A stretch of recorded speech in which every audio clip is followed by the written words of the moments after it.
하나님 아버지, 오늘도 당신의 사랑하는 자녀들을 함께 모아주시고 또 주님의 말씀으로 은혜받게 허락해 주심을 감사를 드립니다. 주님, 우리가 오늘 말씀을 통하여 받은 은혜를 한 귀로 듣고 한 귀로 흘려버리는 것이 아니라 마음에 새겨둘 수 있게 허락해 주시옵고, 또 마음에 새긴 것을 우리 삶에 하루하루 적용하면서 주님이 주신 말씀대로 살아갈 수 있는 귀한 성도들로 삼아 주시옵소서. 무엇보다도 하나님 아버지, 요한을 통해서 예수님의 재림을 어떻게 이루어가고 계신가를 깨달을 수 있게 허락해 주시옵고, 그 깨달음 가운데 저희들이 주님의 재림을 기다리고 예비하는 귀한 신앙생활을 할 수 있도록 주님 인도하여 주시옵소서. 감사하며 예수님 받들어 기도드렸사옵나이다. 아멘. 9절, 나 요한은 너희 형제여 예수의 환난과 나라와 참음에 동참하는 자라. 하나님의 말씀과 예수의 증거를 인하여 반모라 하는 섬에 있었더니. 여기서 요한이 자기가 하나님으로부터 계시를 받는 환경과 모든 이유를 지금 설명해 주고 있습니다.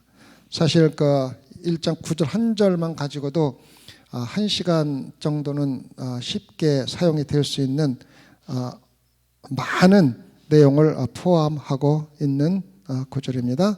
먼저 나 요한은 벌써 지금까지 1절에서 한 9절까지 하면서 벌써 여러 번 요한 자기 이름을 소개하면서 요한 계시록을 쓴 사람이 분명히 요한이라는 것을 절절마다 나타내주고 있습니다. 그래서 요한은 너의 형제요.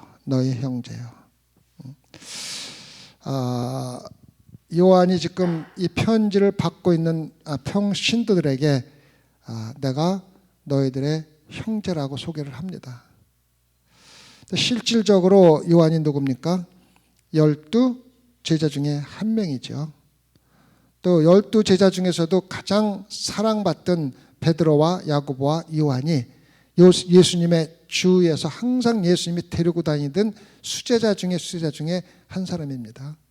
그 다음에 사도행전 초기에 미문에 앉아있던 안진뱅이를 기도로 일으키는 기적을 경험한 사람이 요한 아닙니까? 거기에다가 요한 복음을 썼죠. 요한 1서, 2서, 3장을 쓴 복음서와 서신서의 기록자입니다. 그래서 만약에 내가 요한 같은 경력을 가지고 있었다면은 소개할 적에 나는 예루살렘 교회의 지도자요, 안전뱅이를 일으키고 복음서를 쓰고 예수님의 수제자였던 요한입니다라고 소개했을 수가 있습니다.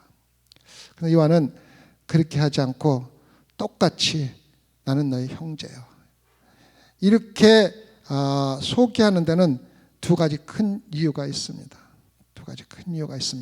첫 번째는 예수님의 부활을 기다리는 성도들에게는 내가 얼마나 중요하고 내가 얼마나 잘나고 내가 얼마나 많은 일을 했는지가 중요한 게 아니라 예수 그리스도가 가장 중요하다는 것을 나타내고 있는 겁니다.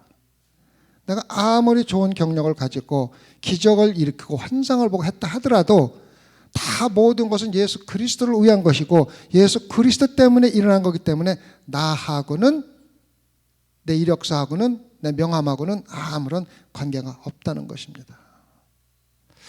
우리가 이러한 마음으로 신앙생활을 해야만 합니다. 우리가 세상에서 조금만 가지면 자랑하고 싶어하고, 조그만 신비나 또 하나님의 은혜를 받은 게 있으면 간증하고 싶어 하지만은, 간증을 하고 자랑을 하는 건 좋은데 반드시 예수 그리스도를 앞에 세워서 우리에게 가장 중요한 것은 예수 그리스도였다는 것을 나타내면서 항상 우리가 신앙생활을 해야 된다는 것 같다 요한이 우리에게 보여주겠습니다. 두 번째는 지금 내가 하나님으로 받은 계시를 쓰는데 이 계시는 내가 특별한 사람이기 때문에 나에게 준 것이 아니다.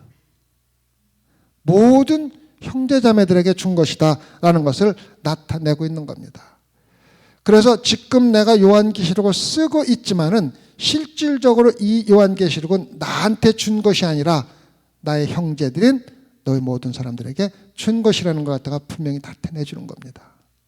그래서 너희 형제여, 형제라는 단어 하나에 많은 내용이 포함되고 있다는 걸 우리가 알고 읽어야만 합니다. 그 환경에 따라서 어디에 쓰여졌는가에 따라서 그 의미가 다른데, 여기서는 특히 예수 그리스도의 재림을 기다리는 모든 성도들은 나가 얼마나 중요하고 훌륭한 사람과 관계없이 예수 그리스도가 가장 중요한 사람이라는 걸 나타내면서 아무리 훌륭한 사람이라도 소개할 적에는 단순히 나는 여러분들 형제입니다. 여러분들과 틀린 게 하나도 없고, 내가 틀리다면은 하나님의 은혜입니다. 예수 그리스도의 은혜를 나타내고, 내가 지금 쓰려고 하는 계시는 환상 속에서 엄청난 경험이지만은 나한테 개인적으로 준 게 아닙니다. 내가 잘나서 준 게 아닙니다. 우리 모든 형제들이 함께 보라고, 함께 들으라고 준 것입니다라는 것을 분명히 우리에게 가르쳐 주고 있는 것입니다. 그래서 너희 형제여, 그런 의미로 씁니다. 그 다음에 예수의 환난과 나라와 참음에 동참하는 자라. 예수의 환난과 나라와 참음에 동참하는 자라. 이 동참한다는 말을 우리가 잘 알아야만 합니다. 예수님이 우리를 구원해 주셨는데, 우리가 예수 그리스도의 구원사역에 동참을 하지 않으면 우리가 구원을 받을 수가 없습니다. 그래서 동참을 한다는 것은 예수 그리스도와 우리가 하나로 연합이 된다는 뜻입니다. 연합이 된다는 뜻입니다. 그래서 예수 그리스도가 우리를 위해서 죽으시고 부활하셨는데, 우리가 예수 그리스도와 하나가 되면은 우리도 예수 그리스도와 함께 죽고 예수 그리스도와 함께 부활하는 겁니다. 이것이 바로 우리가 예수 그리스도와 동참하는 것이며 연합하여 하나가 되는 것입니다. 그런데 우리가 신앙생활하면서 항상 강조하는 것이 예수 그리스도와 하나가 되어 연합할 적에 항상 생각하는 것은 십자가의 죽음과 부활만을 생각하는 경우가 참 많습니다. 그런데 예수 그리스도와 연합한다. 예수 그리스도와 연합한다는 것은 예수 그리스도의 고난과 고통과 모든 핍박까지도 같이 동참을 해서 연합이 되어야 된다는 겁니다. 그래서 예수의 환난과 나라와 참음에 동참한다는 것은 죽음과 부활만에 동참하는 것이 아니라 예수 그리스도와 하나가 된다는 겁니다. 연합해서 하나가 된다는 거예요. 그래서 환난과 나라와 참음에도 동참을 해야 하나가 되어야 된다는 것 같다. 우리에게 사도 요한이 우리에게 가르쳐주고 있는 겁니다. 자, 그럼 환난이 뭡니까? 환난. 사도 바울은 로마서 5장 3절에서 그랬죠. 환난 가운데 즐거워하라 그랬죠. 그죠? 즐거워하라. 환난 가운데 우리가 어떻게 즐거워할 수 있습니까? 막 핍박을 받고 고문을 당하고 막 남한테 욕을 먹을 적에 마치 미친 사람 마냥 웃으면서 재밌다 즐겁다 이렇게 하라는 겁니까? 그건 아니죠. 어떻게 우리가 어렵고 힘들고 환난 받는데 희고 웃고 즐거워할 수가, 그게 아닙니다. 환난 가운데 즐거워하라는 것은, 즐거워한다는 뜻은 우리가 자랑을 한다, 우리가 만족해한다, 자랑한다, 이런 뜻입니다. 그래서 환난을 받을 때, 특히 예수와 함께 연합이 돼서 환난을 받는 것은, 환난을 받는 사람이 이제는 내가 그리스도인으로서 올바로 살아가고 있구나. 예수님이 세상에서 환난을 받은 것은 예수님이 잘못해서 그런 것이 아니라 예수님 우리를 구원해 주기 위해서 오셨는데 사람들이 알아보지를 못하고 예수 그리스도를 고난하고 핍박하고 환난을 주었듯이, 내가 신앙생활을 올바로 했더니 사람들이 예수 그리스도를 환난하듯이 나를 환난하는구나. 이제 내가 신앙생활을 제대로 하고 있구나는 자랑, 만족함, 뿌듯함을 느끼는 것이 즐거워한다는 뜻입니다. 여러분 신앙생활하면서 이러한 즐거움을 느껴봤습니까? 내가 신앙생활을 하다가 보니까, 예수님의 일을 하다 보니까 환난이 오고 욕을 먹고 핍박을 받는데, 그때 이제 내가 신앙생활 제대로 하고 있구나. 이렇게 환난과 핍박받을 것을 오기 전에 다 피해서 가지 아니하고 내가 드디어 하나님 일에 동참을 하고 있다 하고 자랑스럽게 또 뿌듯하고 만족해 본 적이 있느냐고 제가 묻는 겁니다.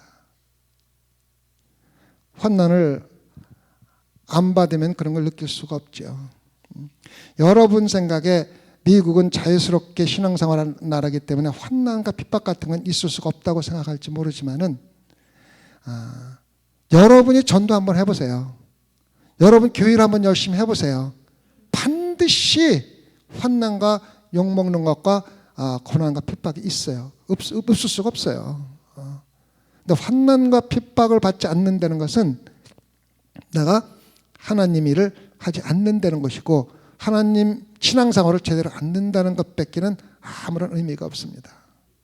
그래서 뭐라 했습니까? 사도 바울이 환난 가운데 즐거워하고, 왜? 환난이 인내가 연단이 소망을 낳기 때문에. 그래서 우리가 마지막에 소망을 보고 환난을 즐거워하는 겁니다. 그러면은 환난이 인내를 낳는데 여기에 참음이라 그랬지 않습니까? 참는다는 건 뭡니까? 참는다는 것. 우리가 잘 알아야 돼요. 이걸 모르면은 신앙생활하면서 잘못 생각으로 잘못 신앙생활하다가 참아냅니다. 참는다는 것은 우리에게 힘든 일이 있는데 그냥 참아야지 내가 그러니까 참아야, 이게 참는 게 인내가 아니에요. 인내는 정절을 지킨다는 뜻입니다. 정조를 지킨다는 뜻입니다.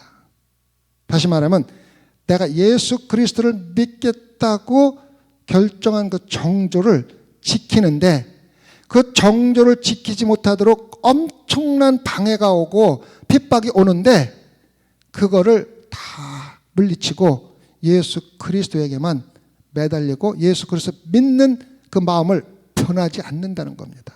그게 인내입니다. 그냥 무조건 힘든데 참아야 이게 아니라, 나는 예수 그리스도를 믿기로 결심을 했고, 너희들이 어떠한 방법으로 내가 예수 그리스도를 믿는 것을 방해하고 못하게 하려 하더라도 내가 그 정조를, 예수 그리스도를 믿는 그 마음을 절대로 변하지 않겠다고 하는 것이 바로 인내한다는 뜻입니다. 그래서 그리스도인들은 예수 그리스도를 믿을 때 핍박이 오고 환난이 올 때 그냥 무조건 참자가 아니라, 죽을 때까지 참는 게 아니라, 예수 그리스도여 나를 붙잡아 주십시오. 그래서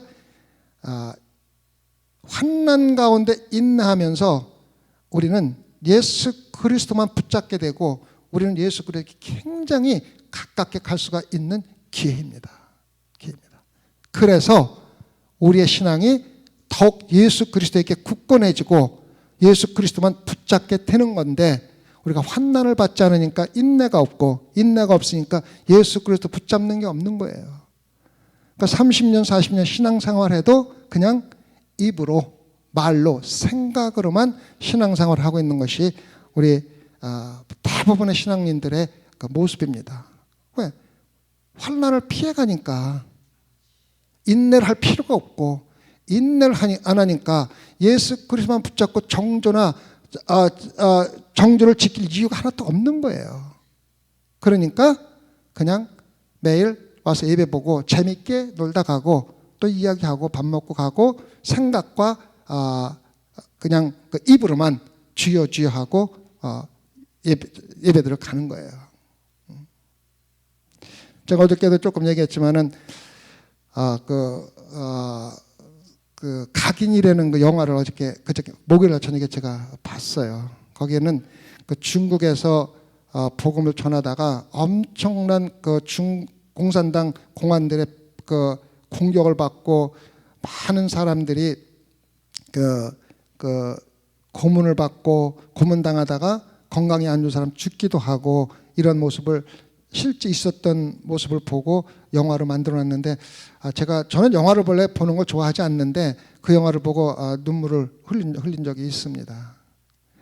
거기에는 그 13살 난 처녀가 주인공입니다. 지금은 그때가 2012년이니까 오래된 것도 아니에요. 그때 열 몇 살이었으니까 지금 해봐야 20대 중반 정도밖에 안 된 처녀인데 13살 때 아버지가 설교하는 교회에서 그 인쇄물을 돌리다 잡혀가지고 심한 고문을 당합니다. 고문을 당하고 17살 때는 자기 앞에서 그 아버지를 막 고문을 하고 두드려 패면서 모든 것을 그 인쇄물이 어디서 나왔는 걸 갖다가 부르라고 계속 이야기를 합니다. 근데 계속 거부를 합니다. 그러면서 이렇게 주님, 내가 이 환난 가운데 인내하게 해주시옵소서. 그 인내는 뭐냐면 예수 그리스도를 믿겠다고 결심한 그 정조를 태어나지 않게 해주십시오. 기도를 하는 거예요. 이게 바로 인내하는 겁니다. 그 가운데서 예수 그리스도를 완전히 붙잡게 되고 몇 년 있다가 잡혀가지고 도망다니면서도 계속 복음만 전하는 거야. 복음만 전하는 거야. 공안들이 쫓아다니는데도 숨어서 복음만 전하다가 결국은 붙잡힙니다. 그래갖고 붙잡혀서 3개월 동안 감옥에 가면서 거기서 엄청난 수난과 고문을 다 당하고 매일 3개월 동안 매일 가서 고문당하면서 부르라고 네가 어떻게 했냐고 물을 적에 증거하는 것은 예수 그리스도를 증거합니다. 예수 그리스도를 너를 더 믿어라. 사도 바울하고 똑같은 모습 있는 거예요. 사도 바울이 얼마나 심하게 고난을 당했으면은 돌로 맞아서 죽었다고 죽은 시체를 갖다 버렸어요. 성 밖에 버렸는데 살아나가지고 첫 번째 한 게 뭡니까? 복음 전하러 가잖아요. 복음 전하러. 왜? 예수 그리스도를 믿는 정조를 절제를 지키기 위해서. 그 사명이니까. 근데 우리는 그런 일을 하지 않기 때문에 환난도 없고 인내할 필요가 없기 때문에 아무리 신앙생활해도 우리가 절실하게 정조를 지켜야 되는 그 하나님과 가까워질 수 있는 기회가 거의 없습니다. 근데 우리는 그러한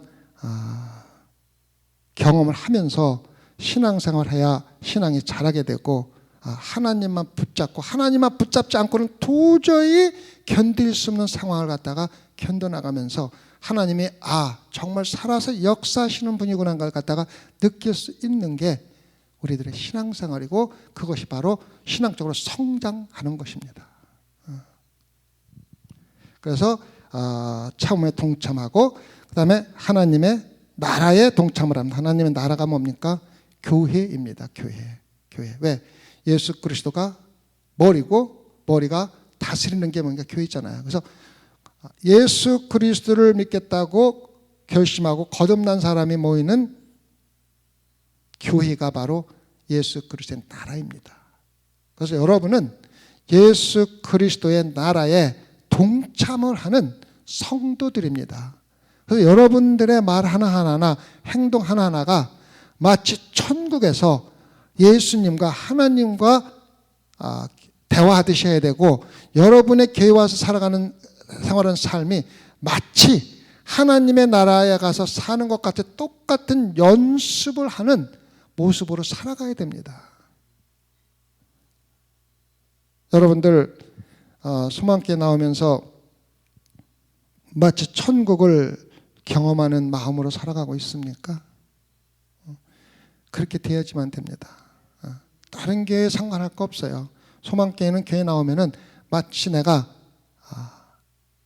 하나님의 나라를 거듭난 자들이 모인 장소에서 함께 교통하고 교제하고 대화하며 예수 그리스도가 우리 안에서 함께 있다는 것을 말씀과 믿음으로 바라보고 살아가는 것이 바로 교회입니다. 다음에 우리가 조금 나오지만은 예수님이 어디에서 걸어다니는 모습을 봤다 그랬어요?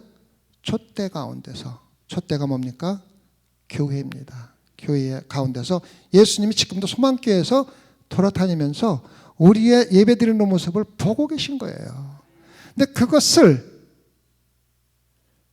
믿음과 말씀 가운데 그렇게 써 있기 때문에 그것이 확실하다는 믿음으로 예수님이 우리가 함께 있다는 것 갖다가 느끼고 믿음으로써 그것을 경험하는 것이 바로 우리 성도들의 모습입니다.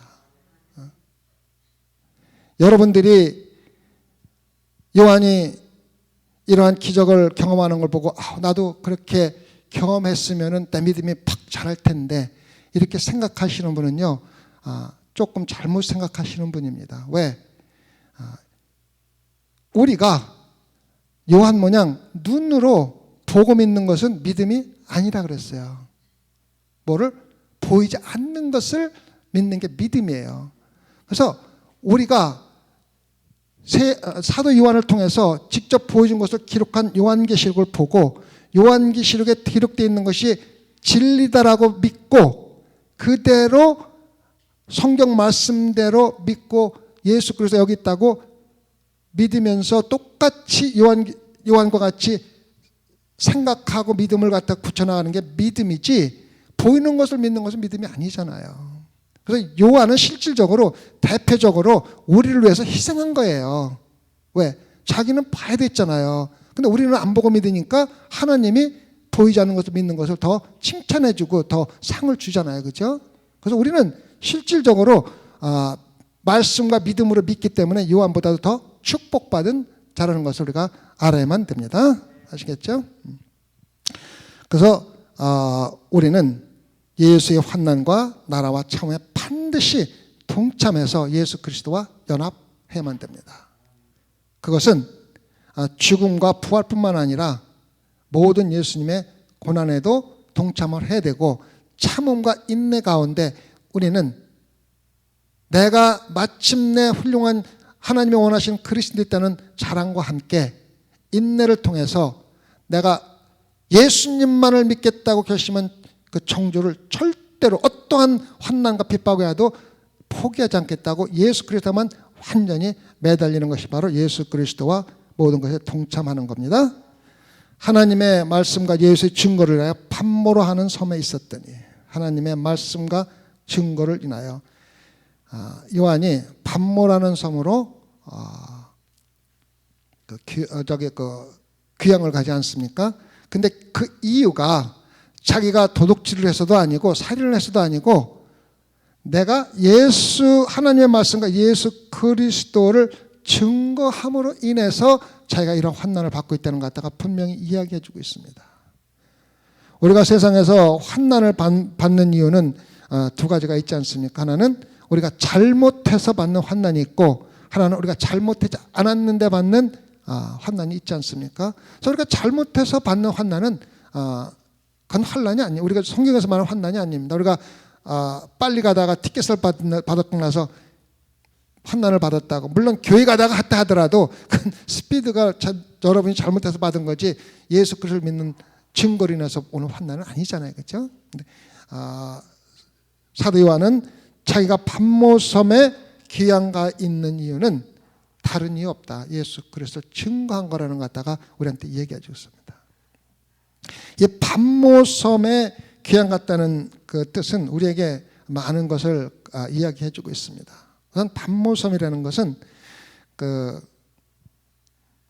에베소, 지금 말하면 터키 쪽입니다. 그 에베소에서 얼마 멀지 않은 곳에 있는 섬입니다. 그 섬인데 이 섬은 사람들이 편안하게 살 수 있는 황무지, 옥토로 되어 있는 그 제주도 같은 섬이 아니고 돌섬이라고 합니다. 돌섬, 돌이 많은 섬이기 때문에 사람이 살기 불편한 곳입니다.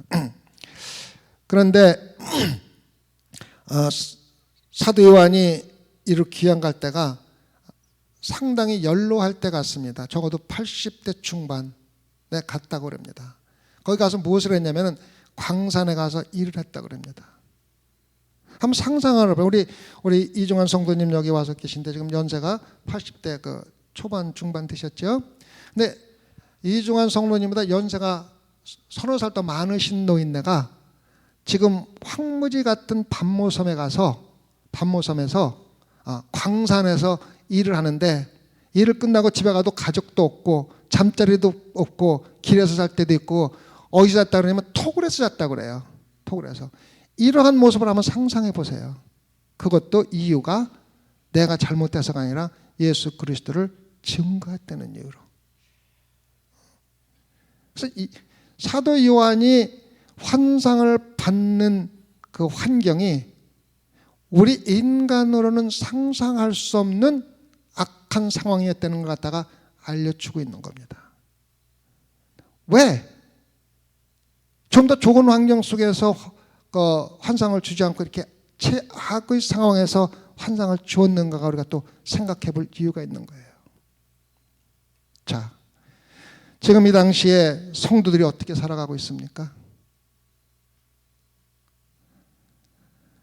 로마 황제의 가장 악독한 로마 황제 밑에서 모든 성도들은 로마에서 쫓겨나기도 하고 정말 각지에 흩어져서 방황하고 토굴에서 살고 엄청난 고난과 고통을 받고 있는 성도들에게 희망과 용기를 주는 말씀이 요한계시록인데, 요한이 지금 처해 있는 모습이 최악의 상태인 다른 성도들과 똑같은 환경에 있다는 걸 갖다가 하나님께서 만들어 주신 겁니다.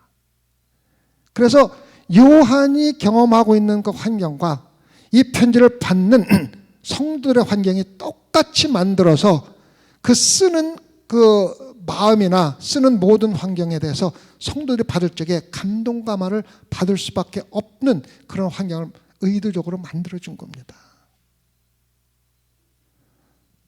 그래서 사도 요한이 80 중반 거의 90대 다 돼서 황무지 같은 밤모섬에서 가족도 없이 잠자리도 없이 토굴에 자면서 광산에서 하루 종일 일하는 그 환경 가운데 계시록을 받는다는 것은 요한에게는 아마 밤모섬으로 귀양 갈 때 그런 생각을 했을 겁니다. 내가 이제 밤모섬으로 귀양을 가면은 이제 내가 여기서 늙어 죽겠지.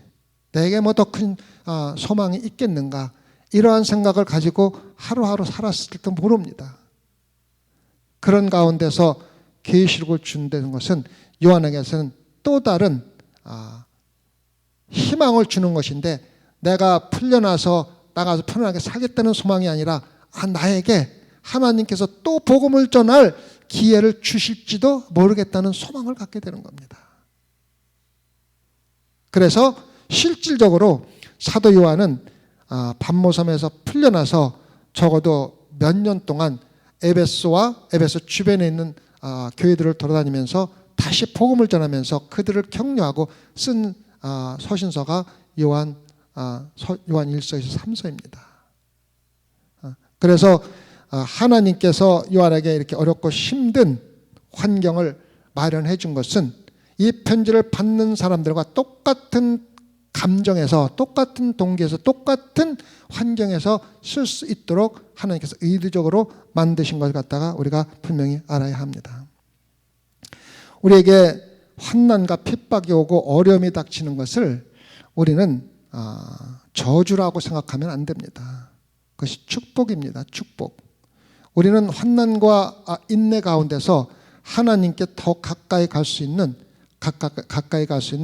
기회가 우리에게 주어진 겁니다. 주어진 겁니다. 우리가 그거를 반드시 알고 신앙생활을 해야만 합니다. 그래서 우리에게 교회를 하다가 또 아니면 어떠한 이유로 내가 환난과 핍박과 욕을 먹을 때 마음속으로 이제 내가 마침내 내 신앙이 성장하고 있구나, 내가 드디어 올바른 신앙생활을 하고 있구나 하는 그러한 마음을 가지고, 내가 절대로 너희들이 어떠한 비난의 날 같더라도 나는 예수 그리스도를 섬기는 것을 중단하지 않겠다는 그런 마음을, 정주를 지켜야만 되는 겁니다.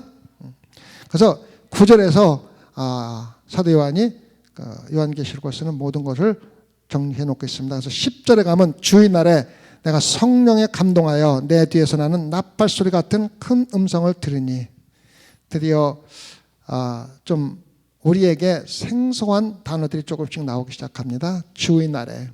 주의 날에는 무슨 말입니까? 어느 날입니까? 주의 날. 여기서 주의 날은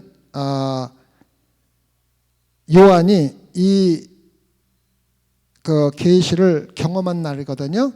그 날은 바로 예수님이 부활하신 날, 주일날, 오늘 우리가 얘기하는 일요일을 말하는 겁니다. 일요일.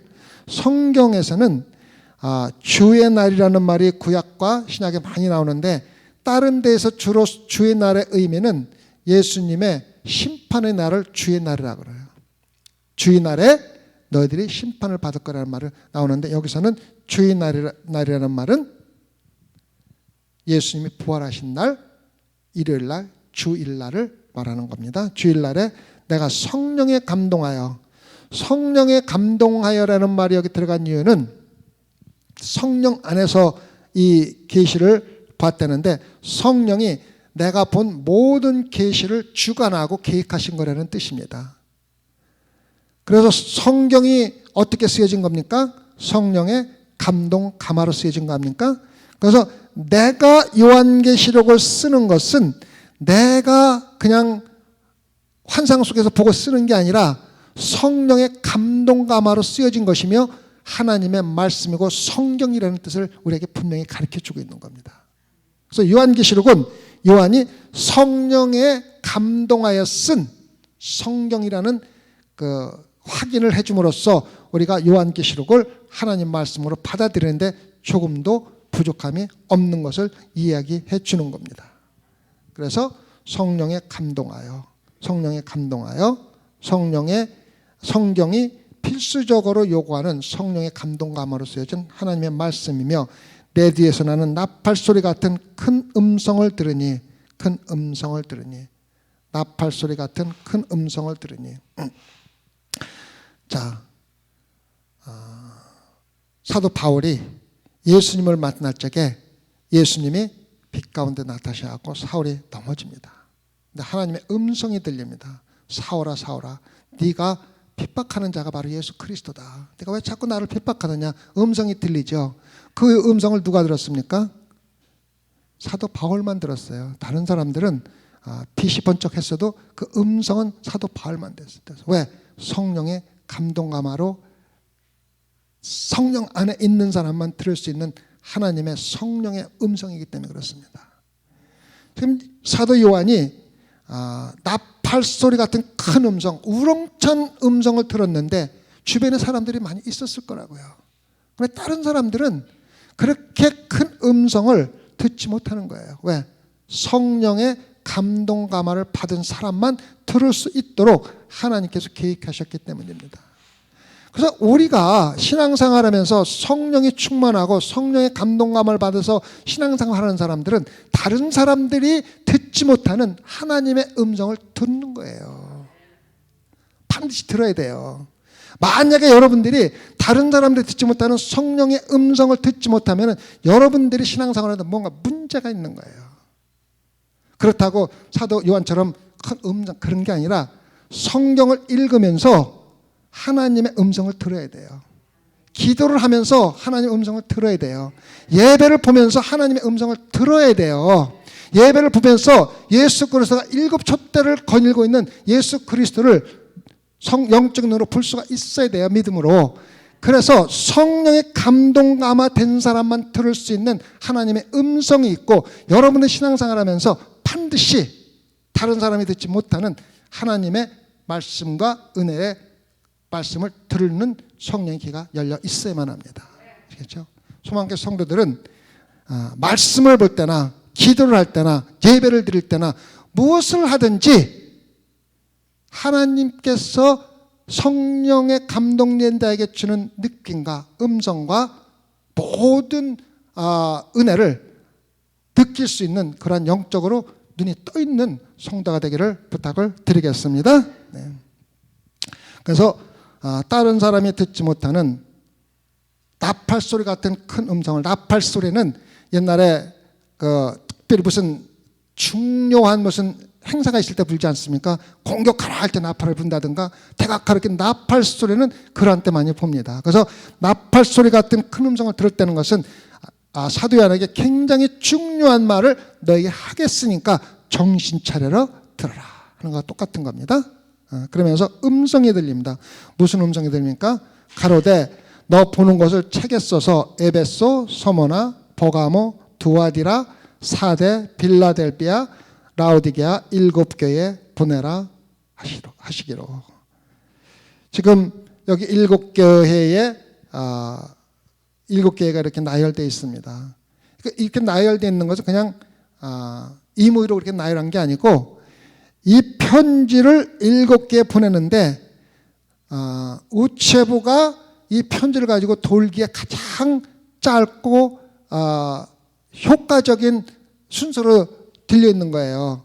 예를 들어서 우리가 우체부가 우리 집에 편지 오면은 우리 집 전하고 이웃 집 전하고 그다음 집 전하지 여기 갔다 저기 갔다 안 하잖아요. 그래서 에베소 교회 옆에 서머나가 있고 서머나 옆에 버가모가 있고 그다음에 두아드라가 순서대로 우체부가 다니기 가장 좋은 순서대로 이렇게 7개가 나열되어 있습니다. 그렇죠? 7개라는 뭐라 그랬습니까? 특정한 7개가 아니라 7은 완전한 숫자이기 때문에 모든 교회에 주는 편지라고 그랬죠. 그래서 이 편지는 소망교회에게도 주는 편지임이 틀림없다는 것을 제가 지난번에 말씀을 드렸습니다. 몸을 돌이켜 나더러 말한 음성을 알아보려고 하여 돌이킬 때에 7 금촛대를 보았는데 촛대 사이에 인자 같은 이가 발에 끌리는 옷을 입고 가슴에 금띠를 떼고 걸어 다니시는 걸 봤다 그랬어요. 몸을 돌이켜 누가 나한테 이러한 말 하는가 봤더니 7 금촛대를 보았는데 7 금뜻하에 인자 같은 이가 다니더라. 인자가 뭐라고 그랬죠? 지난번에 말씀드렸죠? 인자는 예수 그리스도를 일컫는 말이라고 그랬죠?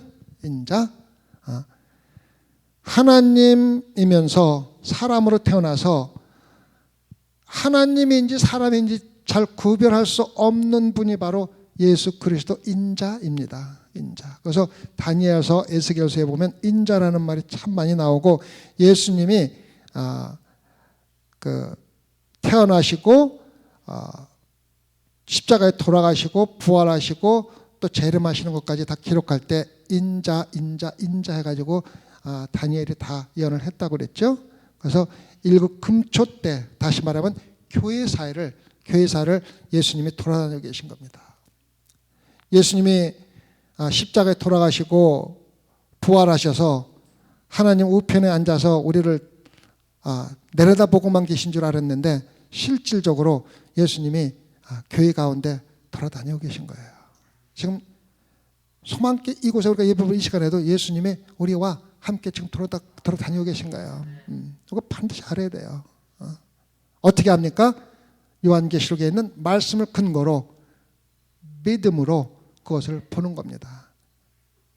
그래서 우리가 실질적으로 환상을 보지 못한다 할지라도 믿음으로 성경 말씀에 환상을 본 요한이 쓴 것을 믿으면은 우리가 보는 것과 똑같다는 것을 갖다 우리가 항상 마음속에 두고 예수님이 우리와 함께 있다는 것, 예배를 보든 기도를 하든 무엇을 하든지 간에 예수님이 함께 있다는 것을 인식하고 예수 그리스도와 함께 있는 똑같은 모습으로, 다시 말하면 예수 그리스도의 나라에 있다는 것을 우리가 항상 마음에 두고 신앙생활하고 모일 때, 기도할 때, 찬양할 때 그렇게 해야만 합니다. 아시겠죠? 벌써 40분 지났는데 여기까지만 우선 하고 중간에 끊기가 참 어렵고 계속해서 이어지면 적어도 30-40분은 더 해야 될 것 같으니까 일단 여기서 끊고 다음 주에부터 계속 이어서 제가 설명해 나가겠습니다. 같이 기도할까요? 주님, 말씀을 통하여 예수 그리스도가 오늘 소망교회에서 돌아다니고 우리와 함께 예배도 드리고 또 우리를 보살피고 계시다는 것을 말씀을 통하여 깨닫고 믿음으로 볼 수 있게 해주심을 감사를 드립니다. 주님, 우리가 너무 환상적인 것 또 신비한 것만 추구하지 아니하고 말씀 가운데서 주신 것이 진리라는 것을 깨닫고 말씀을 믿음으로 우리가 실질적인 체험을 한 것과 조금도 다름이 없는 그러한 하나님의 믿음을 가질 수 있게 허락해 주시옵소서. 그리고 신앙생활 하면서 어떠한 환난이 있다 하더라도 예수 그리스도를 믿겠다고 결심한 그 청조를 조금도 흔들리지 않게 보살펴 주시옵고 방해하라 그런 모든 사탄의 역사를 기쁨과 즐거움으로 이겨나갈 수 있는 강한 믿음을 모든 소망계 성도들에게 허락하여 주시옵소서. 감사드리며 예수님 받들어 기도드렸사옵나이다. 아멘.